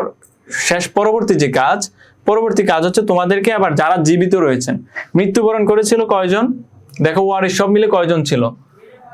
1 জন 2 জন 3 জন। এখানে ছিল 3 জন। আর এখানে স্ত্রী মারা গেছিল কয়জন নিয়ে? 3 জন নিয়ে। এখানে 3 জন, এখানে 3 জন, 6 জন। এখানে এরপর কন্যা মারা গিয়েছিল কয়জন? 1 জন 2 জন 3 জন। এই 3 জন নিয়ে মোট কয়জন হলো? মোট হচ্ছে 9 জন। আচ্ছা, এই 9 জনের ভিতরে ওই যে কন্যা মারা গিয়েছিল, আবার যে তার স্ত্রীও মারা গিয়েছে। কেমন? এখন যারা জীবিত রয়েছেন এগুলোর মধ্যে মৃত্যুবরণ করেছেন কয়জন? 2 জন। কারা কারা? এই যে এই কন্যাটা মৃত্যুবরণ করেছেন, এই কন্যা মৃত্যুবরণ করেছেন এখানে এসে, আর স্ত্রী মৃত্যুবরণ করেছেন প্রথমেই। কেমন? এই যে মা তাতে জাওজা, এই দুজন মৃত্যুবরণ করেছেন, বাকিরা আছেন। যারা জীবিত থাকবেন, অঙ্কটা তুমি শেষ করবে কিভাবে, যারা জীবিত থাকবেন তাদের অংশগুলো যোগ করতে হবে। তো যা আমাদের প্রধান মাসালা, প্রধান তাসি, এই যে প্রধান তাসি হচ্ছে এইটা, প্রধান মাসালা হচ্ছে কত, একবার উপরে যেটা থাকবে 96। এখন যারা জীবিত রয়েছেন তাদের অংশগুলো যোগ করবা, জীবিতদের অংশ যদি 96 সমান হয় তার মানে হচ্ছে তোমার অঙ্কটা হয়েছে। আর যদি তোমার জীবিতদের যে অংশ সেগুলো যোগ করার পর যদি 96 না হয়, মানে প্রধান যে মাসালা উপরের ওই মাসালা সমান যদি না হয়, তাহলে মনে করো তোমার অঙ্ক হয়নি। আসো আমরা যারা জীবিত রয়েছেন তাদের যে সম্পদগুলো সেগুলো আমরা একটু কাউন্ট করি। আচ্ছা ঠিক আছে, আমরা যদি কাউন্ট করতে চাই তাহলে কিভাবে কাউন্ট করবো? দেখো, সর্বপ্রথম জীবিত আছেন কে, এই যে জামাল মিয়া জীবিত আছেন। হ্যাঁ, আমি এই পাশে লিখে একটু ছোট করে লিখি। ধরো এখানে জীবিত রয়েছেন কে, জামাল মিয়া। উপর থেকে শুরু করবো আর কি, যারা যারা জীবিত রয়েছে। সর্বপ্রথম জামাল, এই যে 1 দিয়ে লিখলাম। তাহলে জামালের কত অংশ ছিল? 36, এই 36। 2 নম্বরে কে জীবিত আছেন, এভাবে যাবে। সে তো মৃত্যুবরণ করেছে, এই যে কন্যা, সে মৃতা, সে মৃত্যুবরণ করেছে। এরপরে লামিয়া, তিনিও মৃত্যুবরণ করেছিলেন, স্ত্রী, এই যে সর্বপ্রথম যিনি মৃত্যুবরণ করেছেন। এরপর কি আছেন, ওই যে তার স্বামী ছিল শাওন, এই যে শাওন। শাওন কত পাবে? শাওনের অংশ ছিল 3, দেখলাম 3। এরপরে তার রহিমা ছিল, তাহলে আমরা লিখলাম রহিমা। তোমরা তো আশা করি আগের অংশগুলো উঠিয়েছো, আমি মুছে ফেলবো এখন। রহিমা পেয়েছিল কত? 2। আচ্ছা, এরপর হচ্ছে পুত্র জলিল ছিল, জলিল কত পেয়েছিল? আমি এই পাশ দিয়ে মুছে দিচ্ছি। আচ্ছা, আশা করি তোমরা উঠিয়েছো উপরে, যেহেতু এগুলো উঠানো হয়ে গিয়েছে, এগুলোর কাজ লাগবে না আর। তাহলে রহিমার অংশ উঠালাম আমরা, জলিল।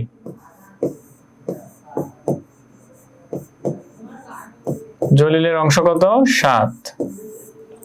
আচ্ছা, 5 নাম্বার, এখানে আবার আসো। এখানে কি ছিল? লাবিব। লাবিব পেয়েছিল 12। লাবিবের অংশ হচ্ছে 12। 6 নাম্বার, 6 নাম্বারে কে আছেন? সুরাইয়া। সুরাইয়া আর লাকি, কেমন? সুরাইয়া, লাকি, রাসেল। সুরাইয়া আর লাকি ছিল 2 বোন, 2 বোন পেয়েছিল 16 করে, কেমন? সুরাইয়া আর হচ্ছে লাকি। আমরা জীবিতদের অংশগুলো যোগ করছি। 8 নাম্বার, সবার শেষে কে জীবিত ছিল? যে ভাইটা জীবিত ছিলেন, রাসেল। রাসেল 4 পেয়েছেন। যারা মৃত্যুবরণ করেছেন তাদের অংশ আর আসবে না, মৃত্যুবরণ যারা করেছেন তাদের অংশই তো তাদের মধ্যে বন্টন করে দেওয়া হয়েছে, তাই না? 4। এবার তুমি সর্বমোট যোগ করো। সর্বমোট যোগ করার পর যদি তোমার প্রধান যে মাসালা তাসি এটার সাথে যদি মিলে যায়, যদি 96 হয়, তার মানে তোমার অঙ্কটা হয়েছে, আর না হলে হবে না। তাহলে আমরা চলো যোগ করি। এই যে 36, 3 2 যোগ করলে হচ্ছে 5, 36 আর 5 হচ্ছে 41, 41 আর 7 যদি যোগ করি তাহলে হয় 48, 48 আর 12 যদি যোগ করি তাহলে কত হয়? 60, 60 এর সাথে যদি আমরা 16 যোগ করি তাহলে হয় কত? 76, 76 এর সাথে যদি আমরা 16 যোগ করি তাহলে হয় কত? 92। হ্যাঁ, 6 6 12, 2 হাতে আছে 1, 1 আর 1 2, 7 2 8 9, 92 এর সাথে যদি আমরা 4 যোগ করি তাহলে হয় 96। তাহলে সর্বমোট আমার কত হলো? 96। এই যে সর্বমোট 96 হয়েছে আমার প্রধান তাসের কত? 96। তার মানে আমাদের অঙ্কটা হয়েছে। তার মানে যারা মৃত্যুবরণ করেছেন তাদের অংশগুলো আমরা বন্টন করে দিতে পেরেছি খুব সুন্দরভাবে। তাহলে তোমরা কি বুঝতে পেরেছো যে আমাদের প্রধান পড়া কিন্তু সব আগেই হয়েছে, খালি মুনাসাকা করতে আসলে আমাদেরকে 2-1টা কাজ করতে, অর্থাৎ আমরা আগে যেগুলো মুখস্থ করেছি এগুলো আমাকে অ্যাপ্লাই করতে হচ্ছে, এটাই কাজ। তাহলে বুঝতে পেরেছো কিনা জানাও একটু। আমার হয়েছে, থ্যাংক ইউ। তৃতীয় স্টেপে তাদাকুল হওয়ার পর উপরে গুণ করেননি কেন? হ্যাঁ ভাইয়া দেখো, আসো আমি, এটা ছিল তৃতীয় স্টেপ, কেমন? এটা হচ্ছে তাদাকুল। এগুলো কি দেখা যাচ্ছে? সবুজ কালিগুলো দেখা যাচ্ছে? তাদাকুল হয়েছে। এখন দেখো তাদাকুল মানে কি? তাদাকুল মানে হচ্ছে একটা আরেকটার মধ্যে প্রবিষ্ট হয়ে যাওয়া। যেমন 12 48 এর ভিতরে প্রবিষ্ট হয়ে গিয়েছে। এই যে 2টা অঙ্ক, 2টা অঙ্কের ভিতরে সম্পর্ক হবে কয় ধরনের? 4 ধরনের। 4 ধরনের 4 রকমের মাসালা হবে, 4 রকমের পদ্ধতি হবে। 4 রকমের পদ্ধতিটা কি দেখো, যদি সমান সমান হয় তাহলে তো আমাকে গুণ করতে হবে না। যেমন 1 আর 1, আশা করি এটা বুঝতে পেরেছো, এটা আমি আর বলতে হবে না। যদি সমান সমান হয় মানে তামাসুল হয় কিছু করতে হবে না, কিন্তু যদি তাদাকুল হয়, তাদাখুল মানে কি একটা আরেকটার ভিতরে প্রবিষ্ট হয়ে যাওয়া, যেমন 12 48 এর ভিতরে প্রবিষ্ট হয়ে গিয়েছে, নিঃশেষে বিভাজ্য হয়েছে, 4 12 48, বা তুমি লিখতে পারো 6 আর হচ্ছে 12। এই ক্ষেত্রে তোমাকে যেটা করতে হবে, তোমাকে উকুফ নিতে হবে। উফুক যেটা নিবা তুমি, এই উফুকটার ব্যবহার করতে হবে। 6 যখন 12 ভিতরে প্রবিষ্ট হলো, কত দ্বারা প্রবিষ্ট হলো? 6 দুগুণে 12, এই 2 দ্বারা, এইটা হচ্ছে এখানের উফুক। তো উফুকটা হচ্ছে বড় সংখ্যার দিকে হবে, 6 12 ভিতরে প্রবিষ্ট হয়েছে, তো উফুক যেহেতু এই পাশে প্রবিষ্ট হয়েছে এই জন্য এই পাশে গুণ করতে হবে। যেহেতু এখানে 12 48 এর ভিতরে প্রবিষ্ট হয়েছে এই জন্য হচ্ছে উফুক কত? 4, 4 12 48, এই জন্য 4 দ্বারা নিচে গুণ হয়েছে। কিন্তু 48 কি 12 ভিতরে প্রবিষ্ট হতে পারবে, বা 12 কি 6 এর ভিতরে প্রবিষ্ট হতে পারবে? অর্থাৎ এই পাশেরটা দ্বারা আমি উপরে গুণ করব, কিন্তু এই পাশে তো এটা প্রবেশ করছে না, বা এটার আমি উফুক পাচ্ছি না। তো যে ক্ষেত্রে আমরা উফুক পাবো না, সেই ক্ষেত্রে আমরা হচ্ছে উপরে গুণ করতে হবে না। ঠিক আছে, যখন তাদাখুল হবে তখন এক পাশেই গুণ হবে, যেই সংখ্যাটা যেটার দিকে প্রবিষ্ট হবে ওই সংখ্যাটার উফুক দিয়ে তুমি নিচে গুণ করা, যদি এই পাশে হয় নিচে। আর ধরো 48 যদি এই পাশে থাকতো, 12 যদি ওই পাশে থাকতো, তাহলে আমরা 4 দ্বারা উপরে গুণ করতাম, নিচে গুণ করা লাগতো না। আর যদি দুইটারই উকুপ হয়, যেমন ধরো এখানে 12, এখানে হচ্ছে ধরো এখানে 12 আর এখানে হচ্ছে 16, তাহলে 12 আর 16কে ভাগ করা যাচ্ছে না, কিন্তু কি 4 দ্বারা কিন্তু দুইটাকে ভাগ করা যাচ্ছে। তাহলে 4 দ্বারা 16কে, এটা আমি তাওয়াফুকের কথা বলছি, 4 দ্বারা 16কে ভাগ করো এই পাশেরটাকে, তাহলে 3 দ্বারা হবে উপরের গুলাকে, আর 4 দ্বারা 12কে ভাগ করো এই পাশে উফুক হবে কত? সরি, 4 দ্বারা 16কে ভাগ করলে 4 দ্বারা উপরে গুণ হবে, আর 4 দ্বারা 12কে ভাগ করলে 3 দ্বারা নিচে গুণ হবে। বুঝতে পেরেছো? ওই ক্ষেত্রে উফুক দুইটাই পাবো, ওটা তাওয়াফুকের ক্ষেত্রে। আর তাদাকুলের ক্ষেত্রে খালি এক পক্ষে আমি উফুক পাবো আর এক পক্ষে গুণ হবে। যদি এই পাশে হয় তাহলে নিচে গুণ হবে, আর এই পাশে হলে উপরে গুণ হবে। আর তাবায়ুন যদি হয় তাহলে সরাসরি তাবায়ুনটা এই পাশেটা দ্বারা উপরে, এই পাশেটা দ্বারা নিচে গুণ করব। বুঝতে পেরেছো? তুমি বুঝতে পেরেছো কিনা একটু জানাও আমাকে। সহজ ছিল, হ্যাঁ, এটা করবা ভালো করে, পরীক্ষায় আসতে পারে। এখন দেখো তোমাদের পরীক্ষায় হয়তো একটু চেঞ্জ করে দিতে পারে, যেমন এখানে কন্যা 2 জন না, তারা বলতে পারে 3 কন্যা বা 1 কন্যা, তো 1 কন্যা হলে নেসব চলে আসবে, এইরকম স্লাইড চেঞ্জ আসবে তোমাদের পরীক্ষা, এত বেশি চেঞ্জ আসবে না। বা ধরো বলতে পারে এখানে ভাই 2 জন বলতে পারে, ঠিক আছে, আখান 2 ভাই বলতে পারে, তাহলে 2 ভাই হলে কি হয়েছে, 1 ভাই হলেও 4 পাবে, তারা আসা ভাই হিসেবে 2 ভাই হলেও 4 পাবে। এইভাবেই হচ্ছে মাসালাগুলো। আচ্ছা দেখো এখানে অঙ্কটা করা আছে আর কি, তোমাদের বই থেকে নেওয়া। এই যে মাসালাটা কিভাবে হয়েছে, যে প্রথমে সে 4 পায়, পরে 5 হচ্ছে আসা ভাই হিসেবে পায়, 9 36 যেভাবে হয় আর কি।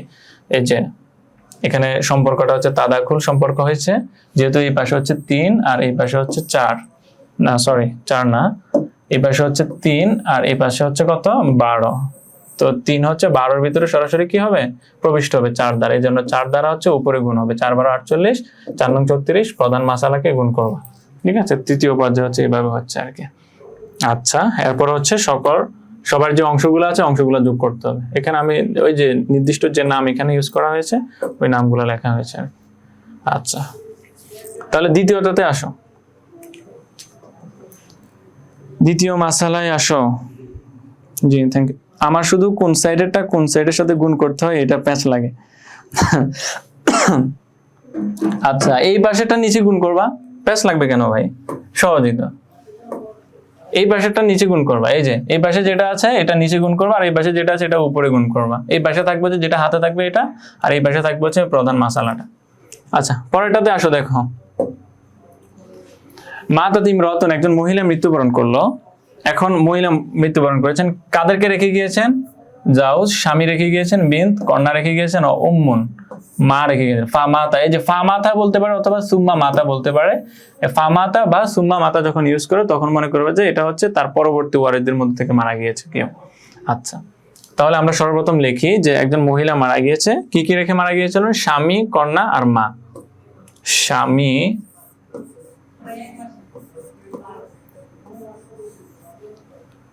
কন্যা আর হচ্ছে মাতা। স্বামী, কন্যা, মাতা, এটা তো রদের মাসালা। স্বামী পাবে, স্বামীর নাম দিই আমরা রাসেল। আমাকে কয়েকটা নাম মুখস্থ করে আসতে হবে, আমি নাম খুঁজে পাচ্ছি না। কন্যা লাকি, এই নামটা সহজ ছিল। আর মাতা, মাতা ধরো কি দেব, শরীফা দিলাম, ভদ্র মহিলা। আচ্ছা, স্বামী, কন্যা, মাতা থাকলে এটা রদ হয়, এই জন্য রদের মাসালা আগে বলে দিয়েছিলাম তোমাদেরকে। মাসালা দেখো, দেখো ওই মহিলাটা মারা গিয়েছিল কাদেরকে কাদেরকে রেখে? জাউজ, স্বামীকে রেখে, কন্যাকে রেখে আর মাকে রেখে। এখন দেখো আমি তাদের হালতগুলো আমরা দেখি। স্বামীর হালত কি হবে দেখো, স্বামী যেহেতু কন্যার সন্তান রয়েছে, সন্তান সন্ততি থাকলে স্বামী পায় কত? 4/1, আর সন্তান সন্ততি না থাকলে স্বামী পায় 2/1। কন্যা যেহেতু একজন রয়েছে, কন্যা একজন থাকলে কত পাবে? সে নিষ্প পাবে, আর কন্যা একাধিক থাকলে সে পাবে 3/2। মাতা যেহেতু কন্যা সন্তান রয়েছে, তাহলে সেক্ষেত্রে মাতার হালত কি হবে? মাতার হালত হবে হচ্ছে 6/1, কারণ বলা হচ্ছে যখন সন্তান থাকে, সন্তান সন্ততি থাকে, ছেলে, ছেলের কন্যা বা কন্যা এভাবে যদি থাকে, তাহলে মাতা কত পান? 6/1। ঠিক আছে, তাহলে মাসালাটা কত দ্বারা হবে দেখো তো? 4, 2, 6। এটা লসাগু কত হয়? 4, 2, 6 এর লসাগু কত হয় দেখো? 2 দুগুণে 4, 2 একে 2, 3 দুগুণে 6, 2 দুগুণে 4, 3 4 12। তাহলে এটার মাসালা হয় কত? 12। মাসালা কত? 12। এখন আমরা অংশ দেব। স্বামীকে যদি আমি 4/1 দিই, তাহলে স্বামী কত পাবে? 3। স্বামী কত পাবে? আচ্ছা, এটা অন্য কালার দিয়ে লিখি। স্বামী পেয়েছে 3, মাসালা কত? 12। আর কন্যারা পাবেন অর্ধেক, 12 অর্ধেক কত? 6। আর তিনি পাবেন 6/1, তাহলে 12 6/1 হচ্ছে 2। এখন যোগ করো তো তাদের অংশগুলা, 3 আর 6 যোগ করলে 9, 9 আর 2 যোগ করলে 11। তাহলে মাসালা ছিল কত? 12, সম্পদ পেয়েছেন তারা কত? 11। এই যে মাসালা থেকে যদি তাদের অংশ পরিমাণ কম হয়ে যায়, তখন রদ হয়। কি হয়? রদ হয়। রদের কয়টা মাসালা? 4টা মাসালা। আমরা দেখেছিলাম 4টা মাসালা কি হয়, কিভাবে হয় আর কি, এর আগের ক্লাসটাতে আমরা দেখেছি। এখন আমরা রদের কত নাম্বার মাসালা এটা পড়েছে? 4 নাম্বার মাসালা, মনে আছে? স্বামী স্ত্রী থেকে, স্বামী স্ত্রী না থেকে এক শ্রেণী, স্বামী স্ত্রী না থেকে একাধিক শ্রেণী, স্বামী স্ত্রী থেকে একাধিক শ্রেণী, স্বামী স্ত্রী থেকে এক শ্রেণী। এটা হচ্ছে স্বামী স্ত্রী থেকে একাধিক শ্রেণী, এটা 4 নাম্বার মাসালা। রদের 4 নাম্বার মাসালাটা আমরা করব। তাহলে রদ যেহেতু হয়েছে, এখন বলো তো 4 নাম্বার মাসালায়, রদের 4 নাম্বার মাসালায় মাসালা হয় কি দিয়ে? রদের 4 নাম্বার মাসালায় মাসআলা হয় কি দিয়ে? রদের 4 নাম্বার মাসালায় মাসালা হয় হচ্ছে স্বামী বা স্ত্রীর যে অংশ, সেই অংশের হর দিয়ে। তাহলে স্বামী কত পেয়েছিল? মনে আছে? স্বামী পেয়েছিল হচ্ছে 4/1। তাহলে এখানে হর কত? 4। রদের মাসালা কত হবে? 4 হবে। মাসালা কত হবে? 4। রদের 4 নাম্বার মাসালা আমরা করছি। এটা কিভাবে করতে হবে? প্রথমে স্বামী বা স্ত্রীর যে অংশ রয়েছে, স্বামী এখানে 4/1 পেত, যেহেতু ওই লোকের কন্যা সন্তান রয়েছে। কন্যা সন্তান থাকলে বা ছেলে সন্তান থাকলে স্বামী 4/1 পায়। তাহলে এই যে 4/1, এটার হর কত? 4। এই যে 4, এটা দ্বারা প্রধান মাসালা হয়ে যাবে। সেখান থেকে স্বামীর অংশ দিতে হবে। 4/1, সে তো 4/1 পাবে, তাহলে 4 থেকে 4/1 সে 1 পেল। ঠিক আছে, এটা হচ্ছে এখানে শেষ। আর এরপর কি করতে হবে? রদের 4 নাম্বার মাসালা এই পাশে আলাদা মাসালা করতে হবে, মনে আছে? এই পাশে আলাদা মাসালা করতে হবে। মাসালা রোদ দিয়ে এই পাশে একটা হবে, এই পাশে হবে। এই পাশে আলাদা মাসালা করলে কি হবে? এইগুলো কিন্তু তোমরা হাত লিখবে না, কোন কোন অংশগুলো লিখবে সেটা আমি দেখাবো তোমাদেরকে। কন্যা, এটা আমি এখন আমি যেটা লিখছি সেটা তোমাদেরকে বোঝানোর জন্য লিখতেছি। পরীক্ষা তোমাদের এই অংশটা লিখতে হবে না। কন্যা পাবে কত? অর্ধেক, 2/1। আর সে পেয়েছিল কত? 6/1। অর্থাৎ আমাদেরকে মাসালায় রোদ দিয়ে যদি 4 নাম্বার হয়, এই পাশে আলাদা একটা মাসালা করতে হবে। স্বামী বা স্ত্রীর জন্য একটা মাসালা, এই পাশে আরেকটা মাসালা। তো এই পাশে যখন আমরা আলাদা মাসালা করব, 2 আর 6 এর মাসালা কত হবে? 6 দ্বারা। মাসালা কত? 6। তো 6 হলে কন্যা সে অর্ধেক পাবে। অর্ধেক, 6 এর অর্ধেক কত? 3। এই যে 3, তোমরা এই 3টা লিখবা এখানে। এই পাশে কি লিখবা? এই 3টা লিখবা। আর মাতা যে শরীফা, তিনি পাবেন কত? 6 এর 1। তাহলে 6 এর 1, 6 এর মাসালা ছিল 6, 6 এর 6/1 হচ্ছে 1। এই অংশটুকু তোমরা পরীক্ষায় লিখবে। ঠিক আছে, আর এখানে তাদের যে আলাদা করে মাসালা করেছো, এই মাসালাটা তোমাদেরকে লিখতে হবে। আলাদা যে মাসালা রয়েছে, মাসালা লিখতে হবে না। তাহলে এখন বলো তো এই 3 আর 1 কোত্থেকে আসলো? এই পাশে আলাদা করে মাসালা করতে হবে। আলাদা করে মাসালা করে তাদের যে অংশটা হবে, এই অংশটা তাদেরকে দেব, 3 আর 1। তাহলে তোমাকে মিলাতে হবে যে এখানে তাদেরকে দেওয়ার পর, স্বামীকে 1 দেওয়ার পর বাকি কত ছিল? 3। এই 3 কে এই পাশে মিলে গিয়েছে। 3 আর 1 যোগ করলে 4 হয়, কিন্তু এখানে বাকি ছিল 3। তাহলে এটা আর এটা মিলে নাই, এই পাশে হচ্ছে 4। এই দুইটা যোগ করলে কত হয়? এই দুইটা যোগ করলে হয় হচ্ছে 4। এই 4টা কিন্তু কাজ আছে। তাহলে এই পাশে 4 আর এই পাশে হচ্ছে বাকি আছে কত? বাকি 3। তো যদি ওই পাশে তারা 3 পাইতো দুইজনে মিলে, আর এই পাশে যদি বাকি 3 থাকতো, তাহলে এটা কিন্তু এখানে শেষ হয়ে যেত। এটা রদের 4 নাম্বার মাসালার প্রথম অংশ। কিন্তু যেহেতু এই পাশে বাকি আছে 3, কিন্তু ওই পাশে তারা পাইছে 4, যেহেতু মিলে নাই, তাহলে আমাকে কাজ করতে হবে। কি কাজ করতে হবে? দেখো আমি বলেছিলাম যে ওই পাশের যে মাসালা, ওই পাশের মাসালা দ্বারা এই পাশে গুণ করতে হবে, এই পাশের মাসালাগুলো দ্বারা ওই পাশে গুণ করতে হবে। তাহলে এই পাশের মাসালা মানে এই পাশে তারা কত অংশ পেয়েছে? 4। এই পাশে তারা কত অংশ পেয়েছে? 4। 3 আর 1 যোগ করলে 4। এই 4 দ্বারা হচ্ছে এই পাশে গুণ করো। স্বামীর 1 পেয়েছিল, 4 একে 4, এবং এটা উপরেও গুণ হবে, এটা তাসহি হবে। এখানে তাসহি লিখে আগে প্রধান মাসালা ছিল 4, এটাকে গুণ করতে হবে এই পাশের অংশটা দিয়ে 4 দ্বারা, 4 4 16। আর এই পাশে গুণ করবা কি দিয়ে ভাই? এই পাশে গুণ করবো যে তাকে যে অংশ দেওয়ার পর অবশিষ্ট ছিল, মাসালা ছিল 4, তাকে দিয়েছিলাম আমি 1, বাকি ছিল কত হাতে? 3 বাকি ছিল। এই 3 দ্বারা হচ্ছে এই পাশে গুণ করবা, 3 3 9, 3 1 3। এখন দেখো যোগ করো, 4 আর 3 যোগ করলে হচ্ছে 12, 13, 13 আর 3 যোগ করলে 16, এই যে 16। বুঝতে পেরেছো? এটা হচ্ছে হ্রদের 4 নাম্বার মাসালা। এখন আমাকে জানাও যে হ্রদের 4 নাম্বার মাসালা বুঝতে পারছো কিনা। এটা একটু ডিফিকাল্ট। তাহলে এখানে প্রথম অংশটা শেষ হলো। প্রথম অংশে কে কে ছিল? প্রথম অংশে ছিল হচ্ছে একজন লোক মারা গেল, তার স্বামী, কন্যা, মা, তাদেরকে রেখে, এটা আমি শেষ করলাম। ফামাতা জাউজ, স্বামী মারা গেল। Thank you.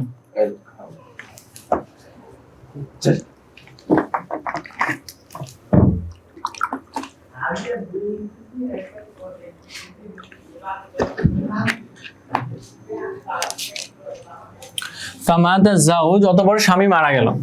এখানে স্বামীকে, এই যে স্বামী, তাকে আমরা মৃত লিখে দেব। এই লোক কি হলো? মৃত। তাহলে তার অংশটা আমাদের হাতে চলে যাবে, তার অংশ আমাদের কি হবে? হাতে চলে আসবে। তাহলে আমরা যদি এখানে লিখি, তাহলে এখানে আমরা আগে ভাগে লিখে রাখি যে হাতে কত আসলো? 4 আসলো। কেন? ওই মৃত্যুবরণ করেছিল স্বামী, তার নাম কি ছিল? রাসেল। রাসেল মৃত্যুবরণ করলো,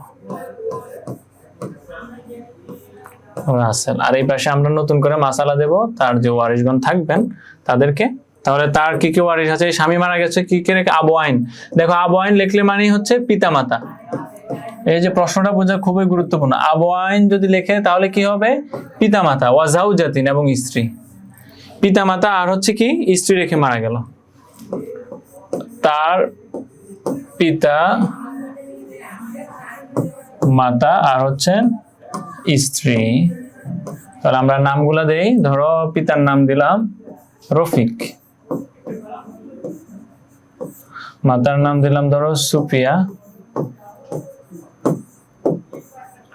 আর স্ত্রীর নাম দিলাম ধরো লায়লা। ঠিক আছে, এখন আমরা তাদের হালতগুলো দেখি, তাদের অবস্থানগুলো দেখি। দেখো পিতার হালত কি হবে? এখানে পিতার হালত কি থাকবে? পিতার হালত হচ্ছে 3টা। যদি ছেলে সন্তান থাকে ওই ক্ষেত্রে 6/1 পান, ছেলে বা মানে নিচের দিকে যারা যায়। আর যদি কন্যা সন্তান থাকে সেক্ষেত্রে তিনি শুধু আসাবা পান। আর যদি তাদের অবস্থা না থাকে সেক্ষেত্রে তিনি শুধু কি হন? আসাবা হন। ঠিক আছে, তাহলে পিতা এখানে কি হবেন?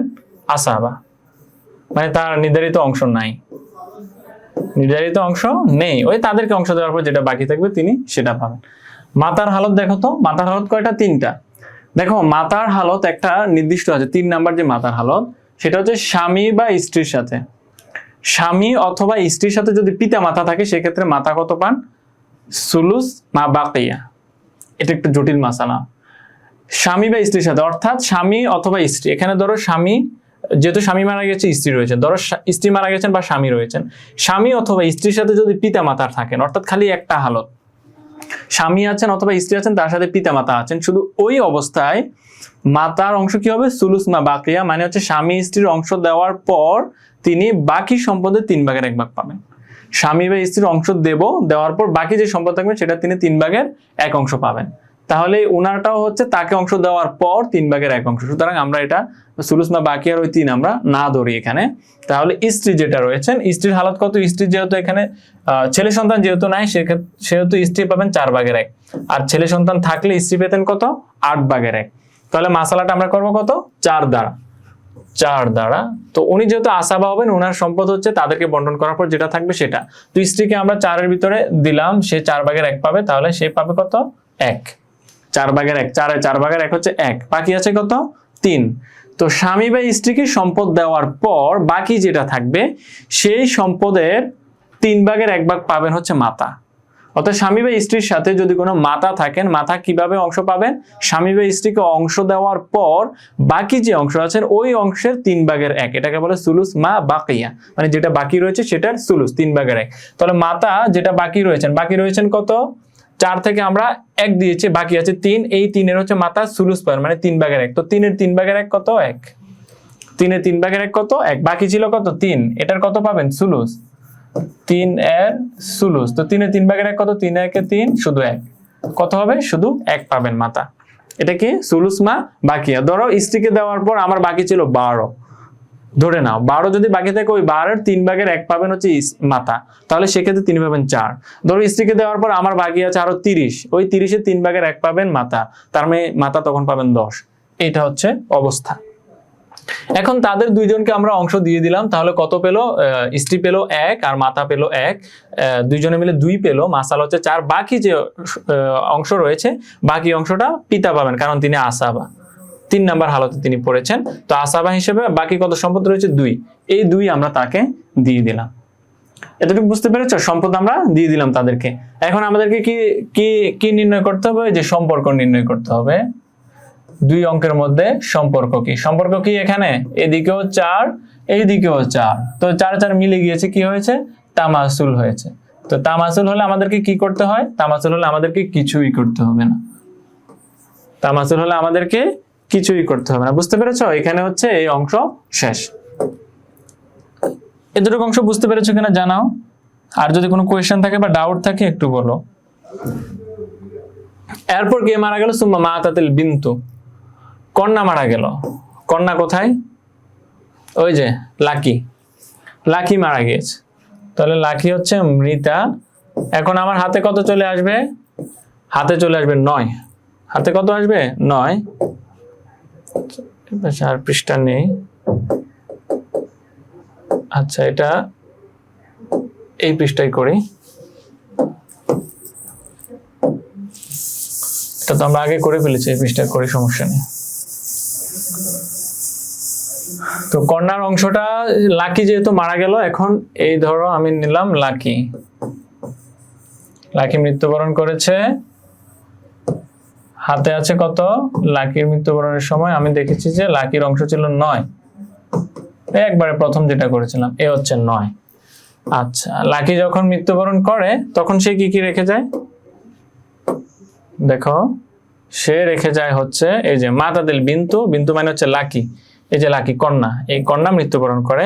মৃত্যুবরণের সময় সে কাদেরকে কাদেরকে রেখেছে? আন ইবিনিন, ইবিন মানে হচ্ছে ছেলে, একজন পুত্র সন্তান, ও বিনতিন একজন কন্যা সন্তান, ও উখতিন এবং বোন। একটা ছেলে, একটা মেয়ে আর একজন বোন রেখে সে মৃত্যুবরণ করে।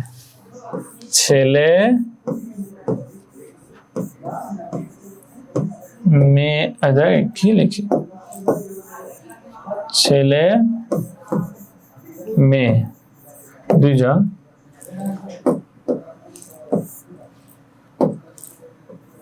ছেলে মেয়ে আর হচ্ছে বোন রেখে সে মৃত্যুবরণ করে। তাহলে দেখা যায় ছেলে মেয়ের হালত কি হবে? মেয়ের হালত তো 3টা, ছেলে তো আসাবা, তো মেয়ের হালত হচ্ছে 3টা, মেয়ের মানে কন্যা সন্তানদের।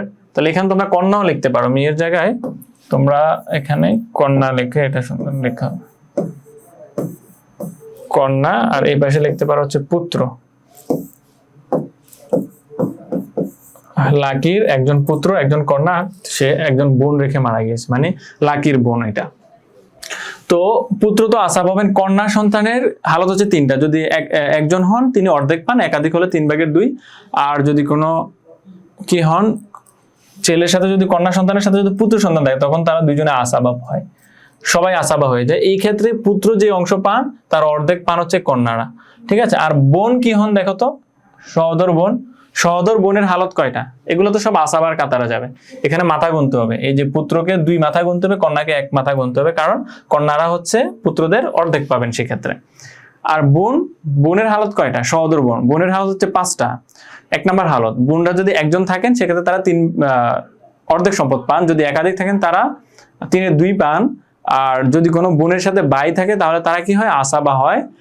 আর যদি কোনো মৃত ব্যক্তির কি থাকে, ছেলের কন্যা মানে নাতনি থাকে, তার নাতনির সাথে হচ্ছে তারা কি হয়, আসাবা হয় বোনেরা।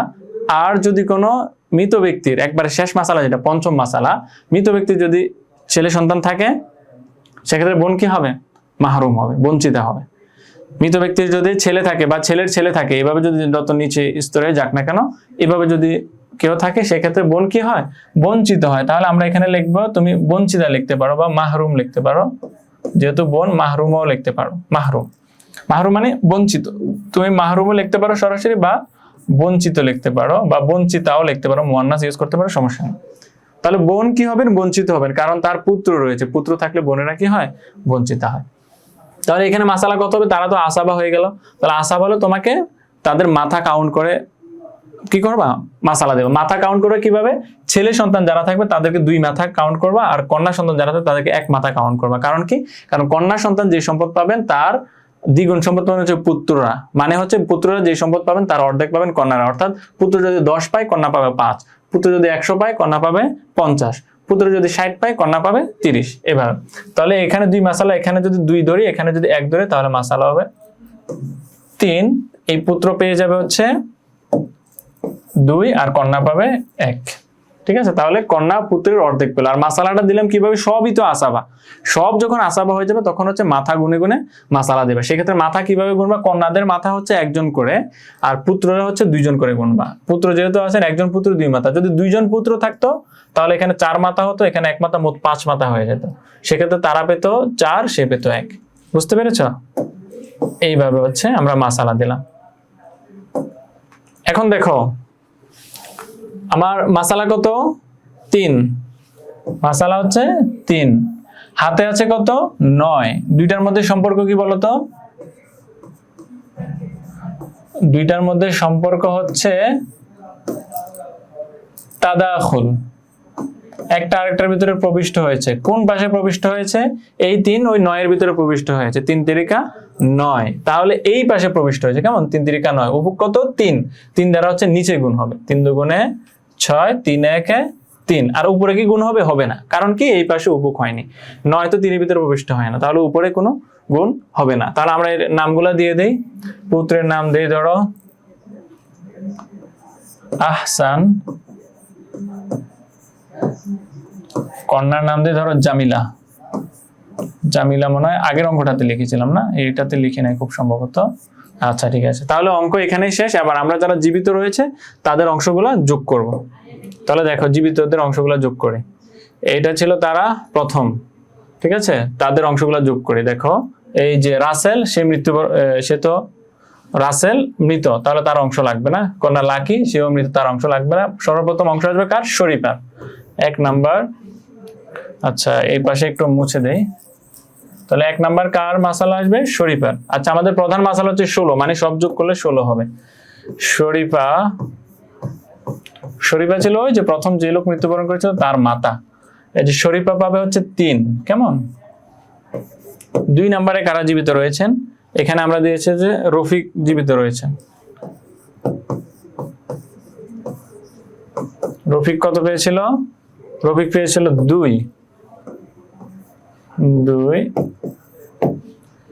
3 নাম্বারে কে আছে, মাতা সোফিয়া, সুফিয়া পেয়েছিল 1, লায়লা পেয়েছিল 1।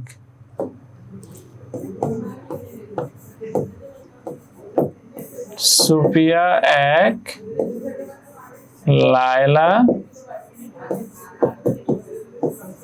1। আচ্ছা তাহলে তারা দুজনেরটা শেষ। এবার শেষেরটা আমরা ব্যাকে করেছিলাম এখানে। লাকি, ওই যে কন্যাটা যখন মারা গেল তখন পুত্র আর কন্যা বোন তো তখন মাহরুম হয়েছে, তাহলে আহসানে 6 পেয়েছিল আর জামিলা 3 পেয়েছিল। আহসান 6, জামিলা 3। এই যে আহসান 6 আর জামিলা কত পেয়েছিল, আহসানের বোন আর কি, ওই লোক যখন মারা যায় একটা পুত্র একটা সন্তান, কন্যা সন্তান, আর হচ্ছে বোন রেখে মারা গিয়েছিল। এখন যোগ করো তো সবগুলা, এটা বাঁকা করে লিখছি যাতে জায়গা না হওয়ার কারণে এইভাবে লিখছি আর কি। আবার যোগ করো, এই যে 3 3 2 5 5 1 6 6 1 7 7 6 13 13 3 হচ্ছে 16, সর্বমোট কত জীবিতদের সংখ্যা 16। তাহলে আমার প্রধান মাসালা কত, ওই যে প্রথম দাসিটা করেছিলাম 16, তার মানে অঙ্কটা হয়েছে। আচ্ছা তোমরা কি বুঝতে পেরেছো? এই অঙ্কটা ছিল হচ্ছে এইখানে, এই যে এখানে দেখো, এই যে প্রথমে সে হচ্ছে মাসালা রোদ দেওয়া হয়, মাসালা রোদ দেওয়াতে এই পাশে তিনি 1 পান আর এই পাশে আলাদা আলাদা ভাবে যখন আমরা মাসালা করি তো আলাদা আলাদা মাসালায় হচ্ছে কন্যা তিনি 3 পান আর তিনি 1 পান, ওই যে আলাদা মাসালায় আর কি। এই যে সে পাইছিল অর্ধেক, সে পাইছিল 6/1, তো 6/1 দুইটার মাসালাগুলো হচ্ছে 6, 6 থেকে সে অর্ধেক 3 পায় আর 6 থেকে 6/1 হচ্ছে সে 1 পায়, তো 3 আর 1 যোগ করলে 4, এটা দ্বারা এই পাশে গুণ করতে হবে। এই যে 4 1 4, আর এই পাশে যেটা ছিল এই যে মাসালা ছিল 4, এখান থেকে তাকে 1 দেওয়ার পর বাকি ছিল 3, এই যে বাকি 3 ছিল, বাকি 3 দ্বারা ওই পাশে গুণ, 3 3 9 3 3 9, ঠিক আছে। এরপর মৃত্যুবরণ করেছিল কে? মৃত্যুবরণ করেছিল হচ্ছে যে শফিক মৃত্যুবরণ করেছিল, এই যে শফিক। এই শফিক মৃত্যুবরণ করার পর তার কি রেখেছিল? পিতা রেখে গিয়েছিল, মাতা রেখে গিয়েছিল আর স্ত্রী রেখে গিয়েছিল। তো এখানে আমরা দেখেছিলাম যে পিতা হচ্ছে তিনি কি হয়েছিলেন? আসাবা হয়েছিলেন, আর মাতা উনি ছিলেন সুলুস মা বাকিয়া, অর্থাৎ স্বামী বা স্ত্রীর অংশ দেওয়ার পর তিনি 3/1 পেতেন, আর স্ত্রীর অংশ ছিল 4/1। এইটা দ্বারাই মূলত মাসালা হয়েছে, তাকে 1 দেওয়ার পর 3 বাকি ছিল, এই 3 থেকে সুলুস মা বাকিয়ার তিনি 3/1 পেয়েছেন, আর বাকি দুইজন যেহেতু 2 পেয়েছে আসাবা হিসেবে বাকি 2 তিনি পেয়েছেন। এরপরে হচ্ছে এই যে শফিক মৃত্যুবরণ করার পর হচ্ছে যে কন্যা রিনা, আমাদের ওইখানে ছিল কে? আমাদের ওইখানে ছিল লাকি, খুব সম্ভবত, হ্যাঁ লাকি মারা গিয়েছিল। তো এই যে কন্যা সন্তান মারা যাওয়ার পর, রিনা মারা যাওয়ার পর হাতে আমাদের কত আসলো? তার অংশ ছিল 9, এটা আমাদের হাতে আসলো। আর মাসালা কত হবে? এখানে সে পুত্র রেখে, কন্যা রেখে আর বোন রেখে মারা গেল। বোন শেফালি, সে তো মাহরুম হয়েছে, বঞ্চিতা হয়েছে। আর কন্যা যারা, পুত্র এবং কন্যার মধ্যে হচ্ছে যেহেতু তাদের সবাই আসাবা হয়ে গিয়েছেন, সেক্ষেত্রে আমাদের মাথার সংখ্যা হিসাব করে মাসালা দিতে হবে। পুত্রদেরকে 2টা গুনতে হবে, মেয়েদেরকে 1টা। সুতরাং তিনি 1 তিনি 2, 2 আর 1 যোগ করলে 3, 3 থেকে তারা 2 পুত্র 2টা পাবেন, মানে 1 পুত্র 2 এর অংশ সমান, আর কন্যা 1 পেলেন, তাহলে 2 1 3 হলো। তিনি এখন আমাদেরকে দেখতে হবে এটা আর এটার সম্পর্ক, এই যে হাতে আছে 9 আর এটা হচ্ছে মাসালা, তো 3 আর 9 এর সম্পর্ক হচ্ছে কত? তাদাখুল। তো তাদাখুল কত দ্বারা হচ্ছে? খুব 3 দ্বারা হচ্ছে। এটা তোমরা এই পাশেও লিখতে পারো, ওই পাশেও লিখতে পারো। যখন এই পাশে উফুকটা হয় তখন এই পাশে লেখে, যখন ওই পাশে হয় তখন ওই পাশে লেখে আর কি। তো এটা ওই পাশে হয়েছে, ওই পাশে লিখতে পারো, বাট না লিখলেও সমস্যা নেই। কেমন? এই যে উফুক যেগুলো হয় এগুলো না লিখলেও সমস্যা নেই, তবে সম্পর্কটা লিখবা, সম্পর্কটা অবশ্যই লিখবা। তো 3 দ্বারা 9 কে ভাগ করলে হচ্ছে কত? 3। এই উফুক দ্বারা সবগুলো নিচ দ্বারা গুণ হলো, এই যে 3 2 গুণে 6, 3 1 3, আর উপরে তো গুণ করার কিছু নেই যেহেতু এখানে 3 হচ্ছে 9 থেকে ছোট। তো আমরা যারা জীবিত রয়েছেন এই জীবিতদের অংশগুলো, এই যে ফারজানা 3, রনি 2, তাদের অংশগুলো যোগ করলে সব মিলিয়ে 16 হয়েছে। এটা হচ্ছে এই যে তার মেন তাসির 16। তোমরা বুঝতে পেরেছো ভাইয়া? তাসহি কিভাবে 16 হচ্ছে এটা দেখো। তাসহি 16 হয়েছে একবারে প্রথম অংশে। তাসহি 16 হয়েছে একবারে কোন অংশে? প্রথম অংশে। আচ্ছা আমি এখানে না দেখি ওইখানে দেখ, এইখানে দেখো, এই লোক যখন মারা গিয়েছিল তখন সে কাদেরকে রেখে মারা গিয়েছিল? তার স্বামীকে রেখে। স্বামী এখানে পাবে 1 আর হচ্ছে 4। আচ্ছা কিভাবে আমি দেখাই তোমাকে। আচ্ছা আমি আবার সবগুলো, এটা হচ্ছে হ্রদের 3 নাম্বার মাসালা হয়েছে। হ্রদের কত নাম্বার মাসালা? 4 নাম্বার মাসালা, সরি। এই যে হ্রদ,